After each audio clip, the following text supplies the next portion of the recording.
Even men at the top of their game find themselves wanting more from life. Whether it's more meaning, unshakable confidence, a bigger impact, more money, deeper love, a hotter sex life, or a powerful legacy.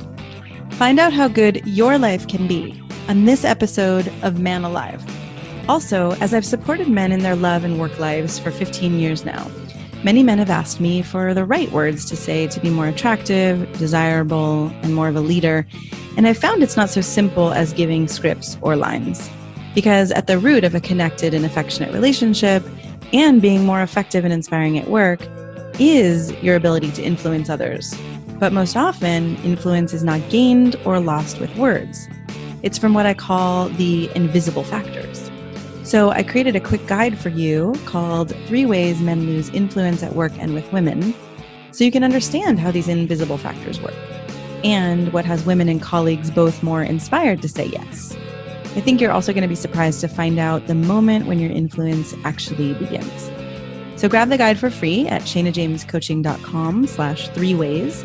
That's shanajamescoaching.com/3 and the word ways, WAYS. Or you can text ALIVE to 44144. That's the word ALIVE, ALIVE, to 44144. I hope you enjoy the guide and this episode. Has anyone ever told you that you don't listen? Or have you been accused of being somewhere else or not hearing someone and you think, well, where else would I be? I'm right here. Well, listening is actually more complicated than it seems at first glance. And there are things we do that we don't even know we're doing that have others feel unheard or misunderstood. So welcome to today's episode of Man Alive, where we're going to break this down so you can actually listen well and be appreciated for it, because listening is really one of the foundations of a successful relationship. It actually has a huge impact on your career and, feeling connected and, with people in general. So I am Shana James. I'm here today with Matthew Solomon. Welcome, Matthew. Hi, thank you so much. Thanks for having me. Yeah, Matthew, for those of you who don't know, is a coach or the coach for the modern soul, an empowerment coach specializing in communication, relationships, and he's also the author of Man School, Relating with Women in the Me Too Era. So I'm excited for you to talk about that as well. Yeah. And Cool. Matthew was born and raised in the melting pot of Los Angeles and has always had a passion for equality and understanding, which is, really evident in his work as an author and a coach and a filmmaker, for which he's won numerous awards. And Matthew's also a single father of 3, a teenage daughter and twin boys. And I also got somewhere, I can't remember where I found this, but you've studied Tantra and communication and all kinds of other things. Yeah, lots of stuff. You've done your work. Yes. Say. Yeah. Good. Well, thank you so much for being here today and for having a conversation on something that I think is very important. And also can be a little bit elusive, right? The sense of like, honey, you're not listening to me. What do you mean I'm not listening to you? I'm sitting here. I'm hearing you, right? Yeah. So, let's dive into the topic and maybe just a little bit too about how'd you get here and how'd you write a book about, schooling men in the Me Too era? Yeah.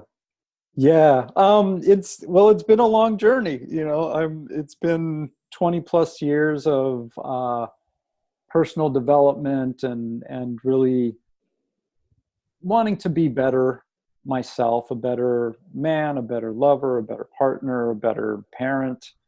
Did you just come out the gate with that? Like you wanted to be better or something happened? Yeah. I mean, I think I kind of always inherently had that. But I sought that stuff out, and I was, I grew up in Los Angeles and I've always been in and around the entertainment business, and I was in the music business for 15 years. And then I was a professional actor for almost 20 years. And I worked in casting, and then I, got into filmmaking and, wow. So I've been in, not the typical job kind of arenas that's all very, it's about, it's about a team when you get the projects together, but it's really about yourself. We're entrepreneurs. Yeah. And it's, just a it's very different from what most people are used to. And so how do you feel like that's actually helped you grow or impacted the way that you relate to people? yeah, I mean, it's, it's relating to people. It's relating to a lot of people. The years I worked in casting, I was dealing with at least 100 people a day coming into audition. Yeah. And my job was to show them what they needed to do and then give them direction when, for takes, either to enhance their performance or to fix their performance or whatever it was. And so, there's a whole set of social skills that comes with being able to do that and do that well. And so, those were things that I had developed. And as a filmmaker, like all of that experience came with it. And then just through my own journey of taking seminars and reading books and learning how to communicate, that's when I really developed it as techniques for myself that have become really a part of how I operate. And so Great. When I have clients, the clients I work with, they really experience feeling heard and understood. They say this, in ways that they've never experienced before. With you, like the way you hear them, the way you listen to them. Yeah. And what's funny is almost all the time, they'll tell me something and they're like, I've never been able to tell anybody this, and I was so worried I'd be judged. Yeah. And I'm like, yeah, I was in the music business. There's nothing you can say that's gonna freak me out. So then all of that became, you were asking about the book. So having been around women and worked with women and been in relationships and having all of these listening skills, when the Me Too movement online happened, and Me Too's been around, was started in 2006 by a woman named Tarana Burke, and so when we talk about the Me Too era, it's the hashtag and the online thing that started about a year ago, post Weinstein. When that all happened, I wasn't surprised because I knew all of this was happening. I knew women had been sharing it, but the magnitude of it was humbling. Yeah. But then I saw men who had no idea because they hadn't interacted with women like I have. They hadn't been listening. Right, or they hadn't listened like you have. They might have interacted, but not actually heard the same. Sure. Mm-hmm. Yeah. And so, there was a lot of pushback and disbelief and victim blame, like all of that stuff. And so I would get in these conversations and be like, no, this is a real thing. And, you should listen to her experience because, and so women overwhelmingly saw me doing that, and they're like, oh my God, a man who gets it, please write a book or teach a class or something. And so I started with the book because I figured, it's a short read, it's 76 pages, it's easy for, it's easy. Digestible. Digestible. Men have really responded well to the book. And then I just released an online course that's also a home study thing that men are really getting a lot out of. Awesome. Well, thank you for doing that and for supporting men. And let's talk about listening. So how do you help people listen better? Right. And what do you think? Let's start with, what do you think it is? And I have this experience too, that there's a way that I think we have learned to listen, whether it's through communication training, coaching training, tantra, all of that. Right. Yeah. Can you explain what's happening, why people actually feel heard and understood in a different way? With me, you mean? Yeah. Yeah. Well, it's I guess two things. The first thing is I don't put my stuff in the space, meaning if you're not judging, you're not. I'm not judging. I'm not even looking at it from my point of view or like how I think it should be, or trying to interpret what I think you mean. Like I take what you tell me at the words that you're telling me. And then what I do is I'm listening for your experience, for how you felt, how you feel, what it was like for you, what it must have been like for you. And then, if there's something that you wanted to happen that didn't happen, or something you wanted to happen that did happen, like I'm listening for that. So I'm listening more for your experience and what, like the world of it is. Yeah. I love this. This is like, we could even end right here and people would get so much out of this piece, I think, because you're listening at a deeper level in a way. You're not just, in some ways you're taking it at face value, right? You're not putting your own interpretation or what it means to you on it. Yeah. But then in other ways, you're actually listening at this way deeper level of, what would it be like to be a human being who had this experience, and how would it feel to that person, and what would the disappointments be, and what would the excitements be, and right, it's like I don't know, it seems like you're taking the color of the palette that they give you, and then you're kind of like, whoa, here's a couple different kind of paintings that could happen, and just getting in there with them. Yeah. And I found, like, even if I get your experience wrong, but because I'm in that space with you, you can say, well, I didn't feel aggravated. I was more, confused annoyed or upset or annoyed. Yeah. Whatever. It's like, oh yeah. And then I get, but then I can connect there.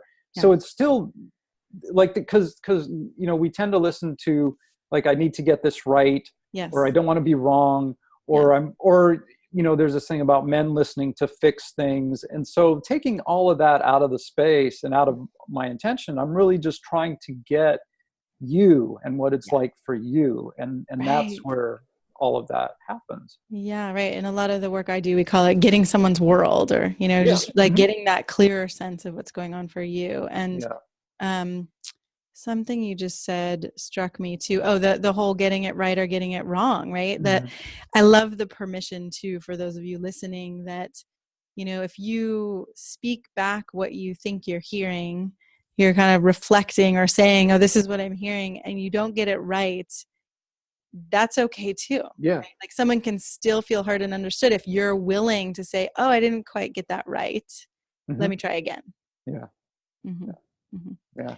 Great. And one thing that's interesting that I found, because, there's generally this belief that women share from emotion and men are just listening to fix. But as a man, and when I've done this with men, we really want to be heard and understood and gotten also. And we're just not used to that, but there is something really powerful. So it's not just like in the book, it's teaching men how to listen to women in this way. But when I get into the course, I do make the point that it's really like, you can listen to everyone this way and be listened to. And be listened to in that way. Yeah, right. Like, you actually get to be listened to like this as well. I mean, I think that, as I've been divorced and dating men in their, 40s and 50s, I've often had men say, well, I've never been heard like this before, or I've never had a woman feel, be so open to my vulnerability and hear me like this, and still be attracted to me. So, right, there's right. Yeah. I want for men, I want men to receive this kind of listening also. But in order to receive it, I think you first have to get what it is, right? Yeah. That there's something that exists here. Yeah, absolutely. Yeah.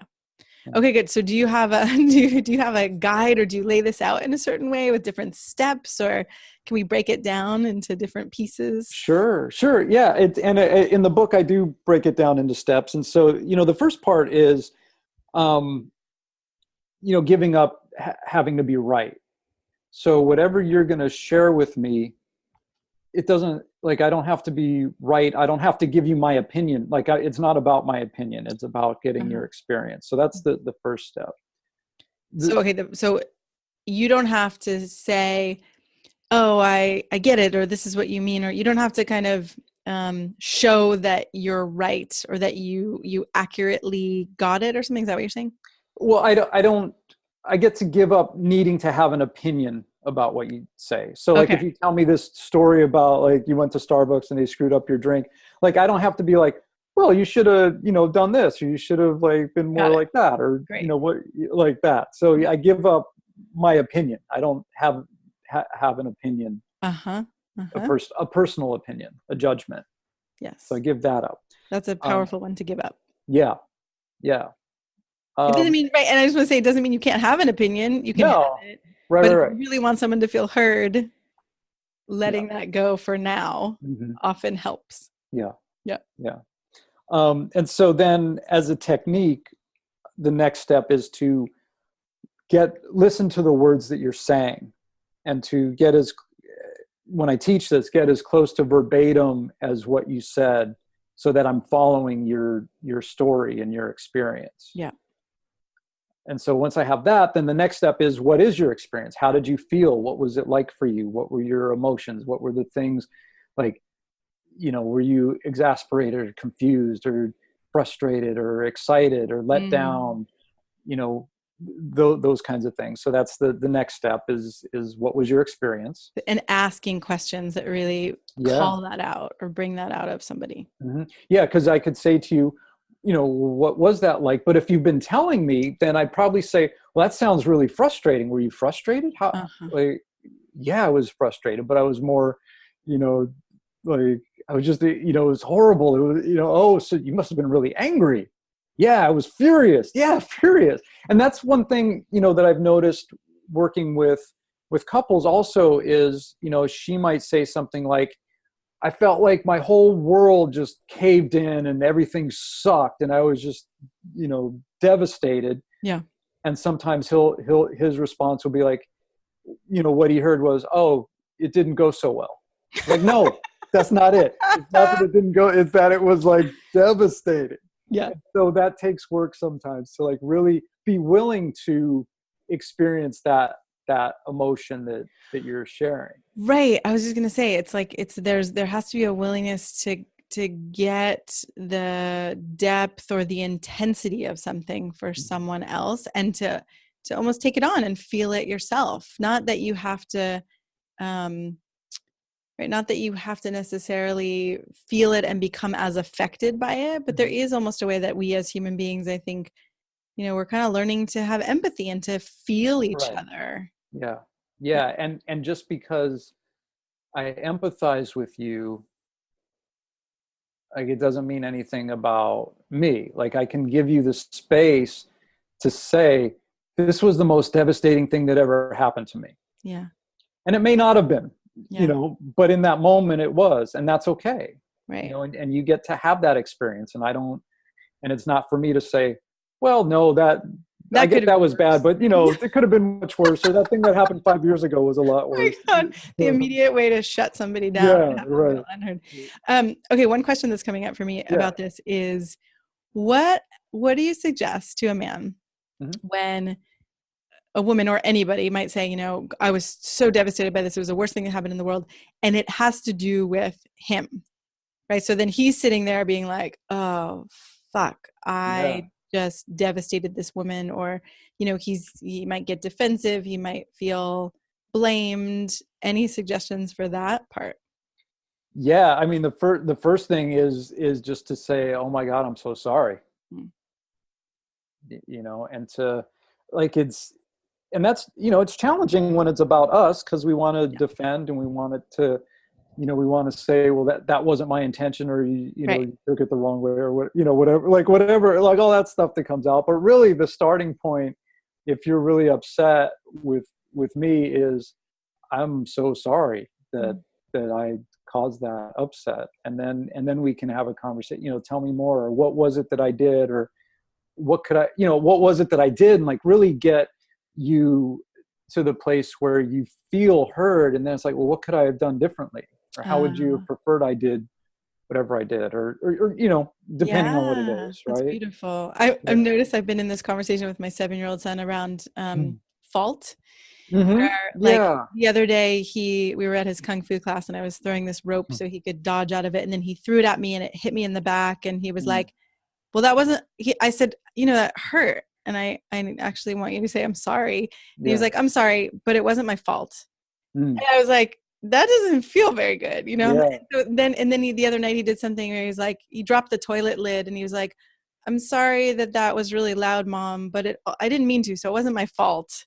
And we've been having this ongoing dialogue, and I was like, I think we need to talk about, if you do something and you're the cause of something, it might be your fault, but that doesn't have to mean that you're bad or wrong, or, you have to defend yourself, right? And I just feel like as adults, we're kind of doing that too. Like, it's hard to say I'm sorry because then I'm somehow admitting it's my fault, or there's some reason that I'm wrong.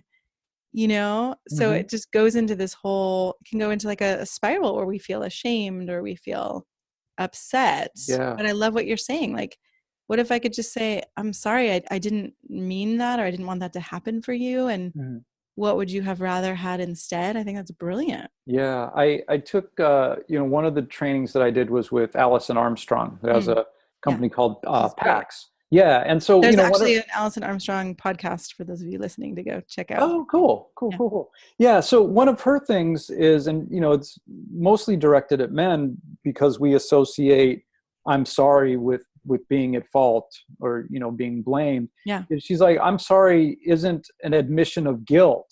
Yes. Just saying it's an acknowledgement of, Right. ooh, I did this thing. Yeah. And whether or not it was intended or whether or not I actually did what you say I did, mm-hmm. I'm sorry that you feel this way. And yeah. It's not what I would want. It is interesting regarding kids because, my daughter's 14 and my boys are 11 next week. Mm-hmm. They're twins. Somewhere like I don't do fault and I don't do blame, and I'll be like, all right, well, who peed on the seat? It wasn't me. It wasn't my fault. Right. But I don't do fault. Like that's not what I do. And yet, that's just in their vocabulary, and it became a thing. I don't know if it's from school or wherever, but I was like, I'm not blaming anybody. It's nobody's fault. And it happened. And it happened. And let's not clean it up and don't do it again. But it wasn't my fault. I don't care. It's not your fault. Great. But it doesn't matter. Yeah, just clean it up. Yeah. Right. Yeah. Clean it up, or like in this situation, it's like, okay, it doesn't matter. There's no fault, but let's take care of each other. And let's like that listening is actually a way of taking care of people we care about. Yeah. Or like, like with your son with the rope, it's like, yeah, okay, it's not your fault. And be more careful next time. Watch where you throw watch where you throw the rope. Right. Or something. Yeah. Yeah. I love it. Yeah. Okay. So we've got letting go of being right. Mm-hmm. And what was the second one? Listening for the words, like getting getting the details. Yeah. And then getting the experience. And then the last one is, was there a commitment, listening for what your commitment was that didn't get fulfilled on? It could be the source of your experience, the source of your frustration, the source of your upset. I really wanted this meeting to go well, and it didn't because, somebody dropped the ball. Mm-hmm. Your commitment was that the meeting went well and you got the account or whatever it was, and that everybody got to move forward, but that didn't happen. Yeah. Yeah. And so once you get that commitment or something that didn't happen that somebody wanted to happen, what do you do with that? Well, and then you put it all together. So you're listening. So in training and teaching it, we do all the steps separately. So you're listening to basically the same story, but for the different parts.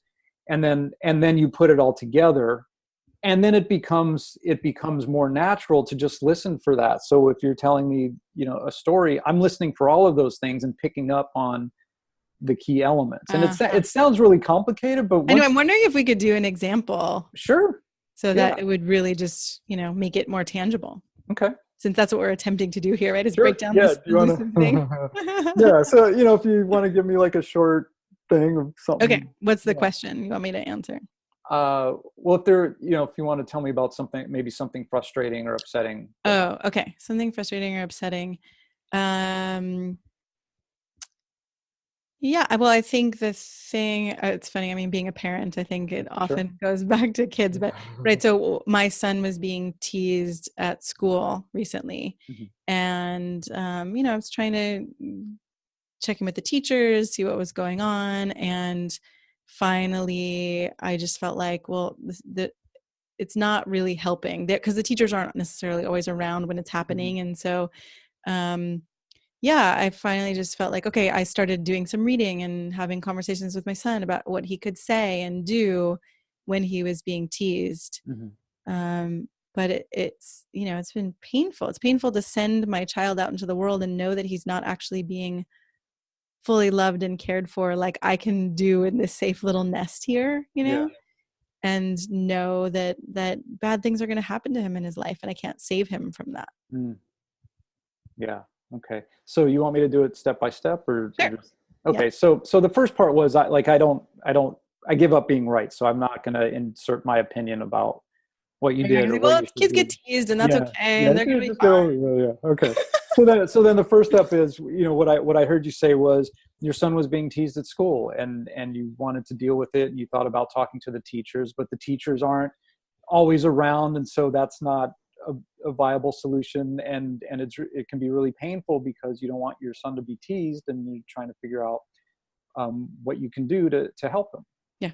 Okay. Awesome. So one thing I'm noticing too is that Yeah. you got the words and you heard what I said. Yeah.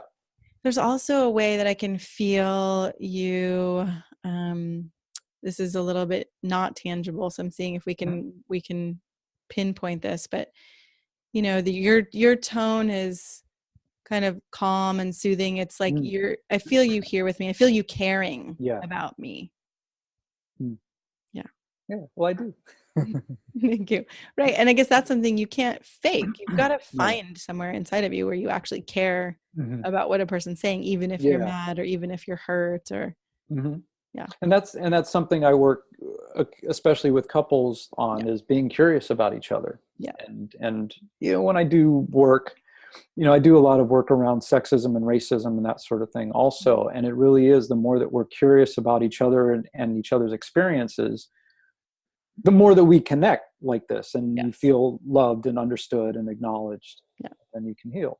Yeah. Cool. Yeah. So then the second part is your experience. And so, what I heard is, your son's being teased, and that's incredibly hurtful, and it's hurtful to him, and it's hurtful to you because you want to help him and you're not sure what to do, and you would go talk to you thought about maybe I'll go talk to the teacher, but they're not around. So then there's that frustration of what do I do, and the confusion of how do I handle this, and like you said, it's really painful. And I'm sure not just experiencing it as a mom, but it's got to be painful for your son. So there's all of that wrapped up in it. So there's just a lot of pain and frustration and anxiety. Yeah. Yeah. Yeah. Right. And I felt really heard and understood in that, especially when you were talking about the pain wrapped up in it and the anxiety. And it's interesting because, well, you tell me, I don't know if I said anxiety. I don't think I said the word anxiety. No. But you got that, right? Like you got that, me trying to figure this out and navigate it and, do what's best and all of that, right? That that causes anxiety. So I felt really heard in you understanding that, even though I didn't specifically say it. Yeah. And what's interesting, because I'm stepping outside of myself, is, you mentioned the pain. I don't think you mentioned frustration or any of the other stuff either. But as I was listening and recreating that back to you, the anxiety thing came from me expressing your experience, from going from the frustration and the pain and not knowing what to do and all that. And I was like, anxiety. So that came up for me in connecting with you and putting myself in your place for what your experience would be. So that's right. Yeah. I love that. The putting yourself in my place. I think that's a really great way for men to get it, or for anyone to get it, right? Sometimes I call it taking second position or putting yourself in someone else's shoes. What is it? Can you imagine being over there and having that experience and what it might be like? Yeah. Yeah.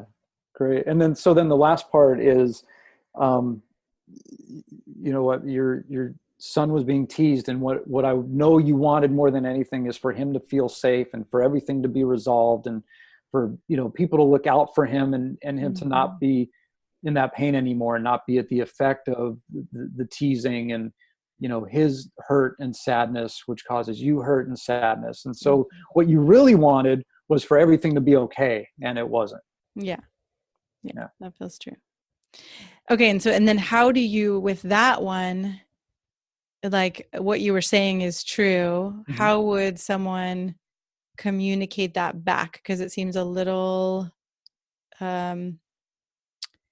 it seems a little assumptive to say I know what you wanted was X. So is there a way? Well, what I heard, and I could say is that, is that the case? Is that true? Yeah. Right. I imagine, or it seems or what I heard. Mm-hmm. And then, is that true? Yeah. Mm-hmm. Yeah. Cause then I would check in with you and say, did I get it right? But I Yeah. don't really, Well, no, but that's great, right? The checking in, I think, is so important too. Like you said in the beginning, you don't have to get it right. mm-hmm. And to check in and say, oh, is that what you felt? Or is that what you meant? Or, did I hear you? Yeah. Did I hear you correctly? Is that how it was for you? Is that what you wanted to happen? And Yeah. yeah. Right. That goes a long way to people Mm-hmm. feeling heard and understood. Yeah. Yeah. So was that accurate? Because then I'll put it all together. Yeah. Yeah. Okay. Let's put it All all right. together. All right. So putting You're doing great. No, so I mean, so what I heard you say, and I can imagine, because I'm a father also. Your son was being teased, which is horrible for him, and it's hard for you, and it's really frustrating because he's being affected and hurt, and like you said, it's painful, and so it's painful for you because it's painful for him, and you just wanted to go to school and talk to somebody and get it resolved, and in doing that, you realize the teachers aren't even there, a lot of the time anyway, so they either don't know or what good can they do, and so then you feel even more hopeless, and like there's no solution, and you really just want to end his pain and have him feel safe and taken care of, and you want to feel like you're taking care of him also, which is really frustrating when you can't. And there's a lot of, like, I imagine there's a lot of anxiety around that, because it's like, what can I do? Mm-hmm. Mm-hmm. Yeah. Thank you. Yeah, you're welcome. Right. And I was just thinking how,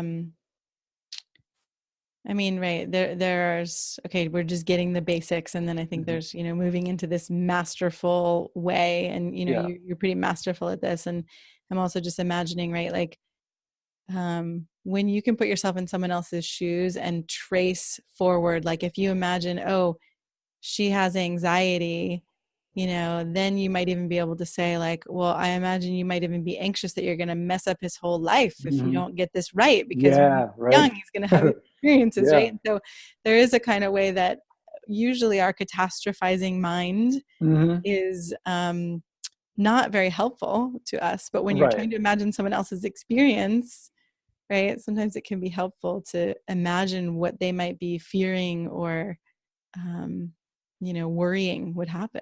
Yeah. And then the other thing, that I would add is, what can I do to support you? How can I support you? Yeah. Right. And that feels amazing. Even just hearing that question, right? It's like, oh, somebody's here with me. I'm not alone in this. You might not.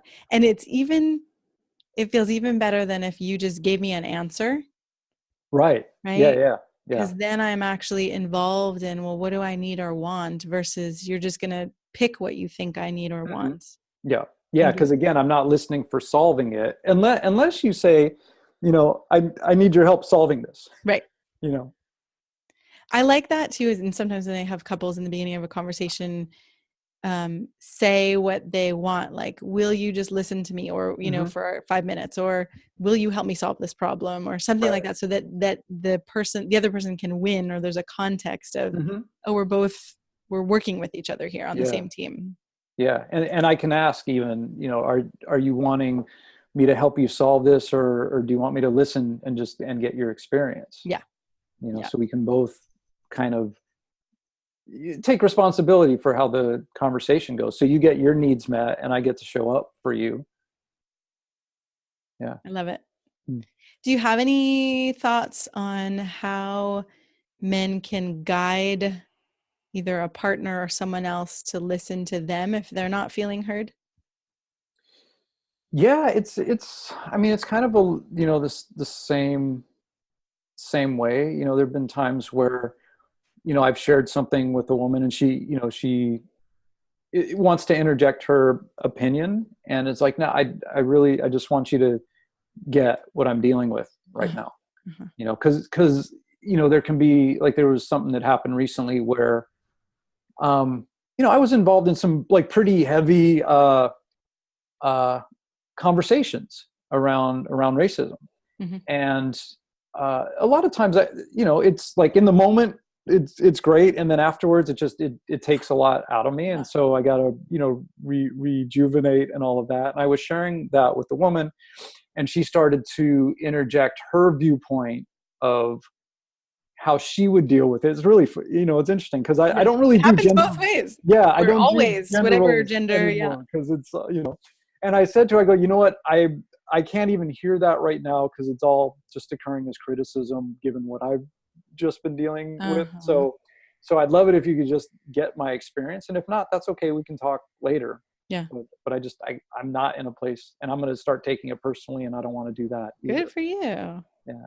Right. So making a kind of clear request of, noticing, oh, I'm starting to feel tense or I'm starting to feel criticized, and then actually saying, here's what actually I would like instead, or here's how I want to be heard, or here's what I need right now.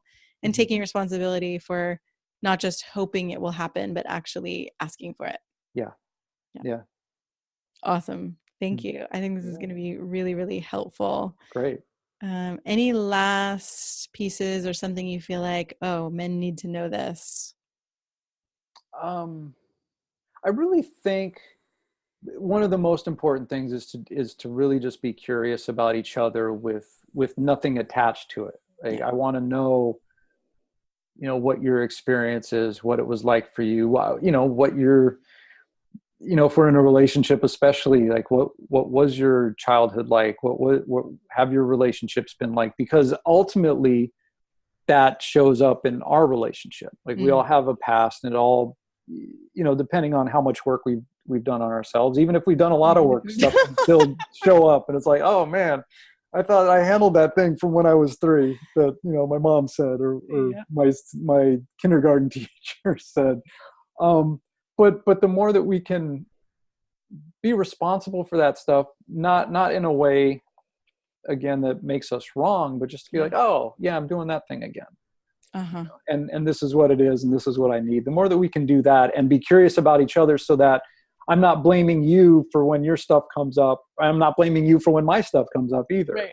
We're not blaming. Yeah. We're actually listening. That's a great, right? Yeah. Listening instead of blaming each other. Yeah. Awesome. Well, thank you so much. My pleasure. We can put a link in the podcast show notes, but is there a way you want men to find you? Yeah. And I work with, actually most of my clients are women, and then I teach the courses for men. So like anybody can contact me. Great. coachwithmatthewsolomon.com is my website. And there's the link to my book and the Man School course. And then there's, stuff for women on there too. And awesome. And all of that. Yeah. Great. Well, thank you so much for doing that. Yeah. Thank you. It's been great. Thanks. Yeah. I'm so glad you joined us for today's episode of Man Alive. I hope it gives you a sense of what's possible and how good your life can be. If you like what you heard, I'd be so grateful for you to subscribe to Man Alive and write a quick review that helps men like you find us. And again, head over to shanajamescoaching.com/manalive to get outtakes, videos, and raw footage I only share there. These are some of the most interesting parts of these expert conversations. You can also grab your copy of The Unknown Power to accelerate your career and solidify your confidence with women, because the two are related, and I know you don't have to settle for one or the other. Join us each week for a new episode of Man Alive.